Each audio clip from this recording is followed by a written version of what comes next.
6 yet, but... So yeah, I liked how they took a lot of that out of play in this one. You're like, oh god, it's broken or whatever, and James Bond has the same problem, right? Ethan Hunt, he's been doing this for a while. Like for him to just go around and impersonate people around the world, you think like the criminal underworld would know what he looks like. You know, he does this in this movie. He does it some more in the ones coming up. He impersonates these arms dealers and terrorists and all that, and you're like, okay, man, like I think somebody would have your picture on a wall somewhere to know. You know, because he does it without masks, is what I'm saying. And James Bond does the same thing. And it's like, I don't know how well that tracks in the world today. Mm-hmm. Yeah, we don't think about that. we're just here to have fun. Yeah. Well, is there anything we haven't touched on yet that we should probably address? Amy, anything you want to talk about that we missed? Well, what do you guys think about Jeremy Brenner's, what's his name? I don't know. Brant. Yeah. So who are you, Brant? His being traumatized about him protecting his wife and then seeing Janie, is that her name? Jenny? Julia. Yeah, seeing Julia killed and him thinking that it was Julia and then, you know, coming clean to Ethan Hunt and just bearing his soul and feeling so terrible. Do you like that? You know, I like it. I like it because it kind of goes with Paula Patton's character, and then even Benji at the end, where he's like, "Oh, I'm having nightmares about the end of the world." Like it shows that there's a toll for this kind of stuff, you know. Yeah. And yes, it's a movie, and they can do over the top things, but at the end of the day, like you know, once the adrenaline is gone, and they're like, "Man, that was some dark stuff." So I did like how everybody kind of had like a chip on their shoulder, you know, throughout this whole mission. Like Paula Patton, Carter, she had her dead friend. Yes. Brand had his history with Ethan's family. Benji is a rookie out on the field, you know. So I think it brought dimensions to the characters, which like for a lot of the other team members in previous movies, they're just interchangeably, you know, nobodies. Yeah, that's what I liked about this is, yeah, you've got this depth and there's context and the backstory behind, like you said, these secondary characters that's on Ethan's team. And then for them at the end to all, you know, join in and be a team by choice, that was very, very good ending. Mm-hmm. Yeah, and I think it's believable, I think, you know, like because they went through this mission and they were the reason that it was successful. I think that it's believable at the end that they're like, yeah, we're a team. Yep, by choice, yeah. Mm-hmm. Instead of being ordered and put together. Mm-hmm. Excellent. Zach, did you have anything else you wanted to talk about? No, I think we covered it really well. This is a fun conversation about a great movie. And so, Brandon, I ask you, out of 5 accepting of missions, how many times did you accept this mission? Yeah, you might find this, and this is one of those things that like I may give things ratings a little bit higher, but I'm okay with that. I tend to rate my movies on the high side. Yes, Ernest Goes to Camp is a 5-star film, and I maintain that. But I definitely think that this is a 5-star film, and while I gave the last one a 5, you know, like I would say that this is a 5 as well, and the fun aspects of the film outweigh the small things that don't really work for me. And I would watch this movie anytime, anywhere. Absolutely. How about you? As for me, I would give this actually the same rating as I gave 3. I would accept it 4.5 out of 5 times. Mm-hmm. I went into this thinking it would be a 5. And then just the little things like they got right in the third one, I feel like they kind of got wrong here. Not wrong, but not as enjoyable. And then I know for a fact there's a 5 accepting of 5 missions coming up in the franchise. So that's the gold standard. I think there's 2 more.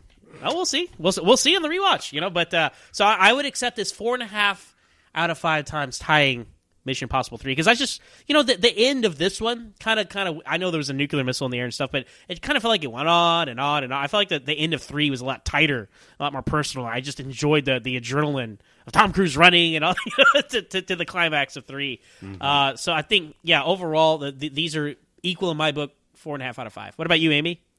Yeah, I want to give it 5, but again, just the villain, in my opinion, not really having this good reason to blow up the earth, just to purify it, whatever. So yeah, I'm going to go 4.5 out of 5 times that I would accept this mission. All right. Excellent, right on. And Amy, we are so thrilled to have you here. We would accept you back 4.5 out of 5 times. Only 4.5. I didn't get perfection. So Amy, I'm just teasing. is this franchise fatigued yet? No, it really isn't. And granted, I've only seen 4 out of the 7. I have 6. 3 more. 4 out Well, of the 6. apparently there's 8 coming, according to Brandon's breaking news. And I think Tom Cruise is still doing great work. And I look forward to seeing more Mission Impossibles. I'm very excited that you read that tweet at the beginning. Yeah, Great. That is exciting. What would you think, Amy? Would you be okay if there was spin-offs and prequels or something like that? Okay. I completely agree with Zach. Do not give me any prequels. Don't do any spin-offs. It's not going to work. We love it for what it is. You can watch a movie. You don't need to know anything past, anything future. You have the movie. It's Tom Cruise. It's action. It's a fun story. Some comedy. Like, really, what more do you need? And why would you change it? I tell you what we could do. Like, what would work for me is a movie that takes place between 3 and 4, where Ethan Hunt and his wife there have a baby, and then we got to see him do how would he be a dad as a Mission Impossible agent and all like the secret. That makes him going back to IMF even worse. Because he could like have crazy ways to change diapers. He could change diapers on the sides of buildings, and like, he left the bottle on the car. So he's got to like chase after the car, hanging on the side of the delivery truck, going after the bottle. I'll give you this, Brandon. Tom Cruise could still play Tom Cruise from Mission Impossible 3 because he's an ageless wonder. I don't know. No, he's definitely looking older in Fallout compared to this. He is definitely. What?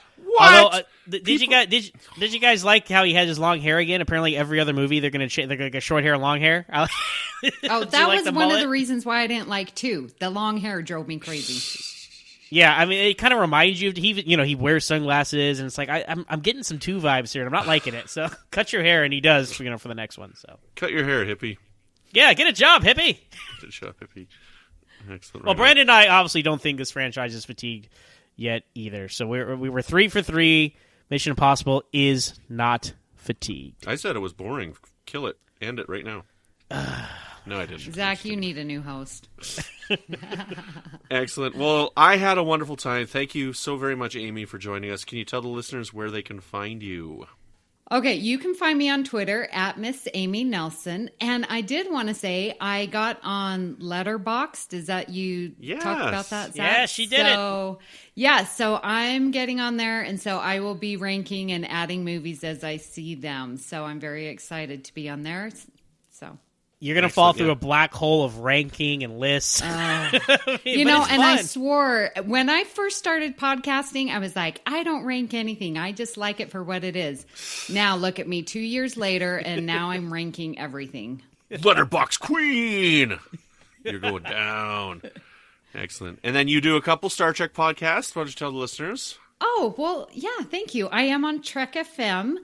I host Earl Grey, which is about Next Generation. I host The Edge and Postcards from the Edge, which is about Star Trek Discovery. I am also on the Fandom Podcast Network, and I host Discoville, and that is about the wonderful Orville and Discovery put together. We talk about both shows over there, so you can find me there. That's awesome, Amy. Thank you so much. And where can we find you, Zach?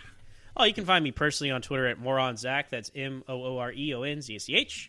I'm also the host of my own podcast, Always Sold on Smallville. We talk about each and every episode of The Young Superman Show. Over there on Twitter, you can find us at Always Smallville with one S. I'm also a host of Standard Orbit, Trek FM's original series podcast. You can find me over there talking all things Captain Kirk and Enterprise. You can find us on Twitter at Trek FM. And you can find me on Trek FM as well with Melodic Treks, which is all about the music of Star Trek. I host an episode there once a month, and I'm recording an episode right after I'm done with you guys. I'm recording an episode on the music of Benny Russell's time era for, that kind of, jazz music and stuff that Benny Russell might be listening to. Oh, yeah, you're recording with Lance tonight? No, Lance backed out. He got a job, so he got a gig. So it's just going to be Andy Farber and myself. What a bad friend. Lance is my best friend, and I thought he was going to podcast you in that episode, but good on him for getting the gig. Yeah, he was so good on Melodic Treks before, so. Yeah, he just let me know last night that he just got a job that he had to do. So we understand. So you can find me. Edit that out if you want. No, that's fine. That's fine. You can find me on the Good Evening podcast with my friends Chris and Tom, where we cover Hitchcock films once a month. And our next film is called Secret Agent. And every once in a while, you can find me on Cinematic Sound with Breaking the Waves, which is all about electronic film scores. And I should have a 2-part interview coming soon with my friend Jason Cullimore. And he's a composer from here in Regina, and so we did an interview, so that's going to be a lot of fun.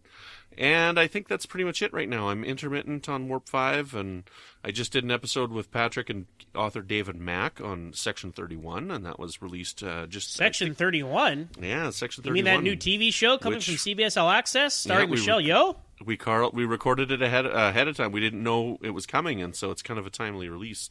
But it released the Friday, like the news dropped on the Monday, and then we released the Warp 5 on the Friday. So, yeah, and I guess other than that, that's about it. That's it. So at this time, we would like to thank the executive producers of the network, Ken Tripp and Tony Robinson. Thank you so much for your support, and thank you so much to Zach Tripp for our wonderful theme song that we have for our podcast, as well as the wonderful intro and outro music that I use that has my beautiful daughter's Aubrey's voice that opens up every episode. But I think that's pretty much all we got. Is that it, Zach? Anything I forgot?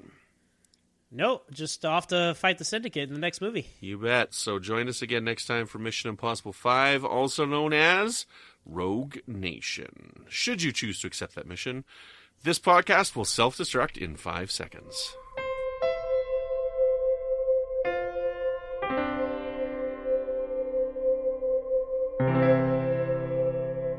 This has been a production of MTMR Media Works.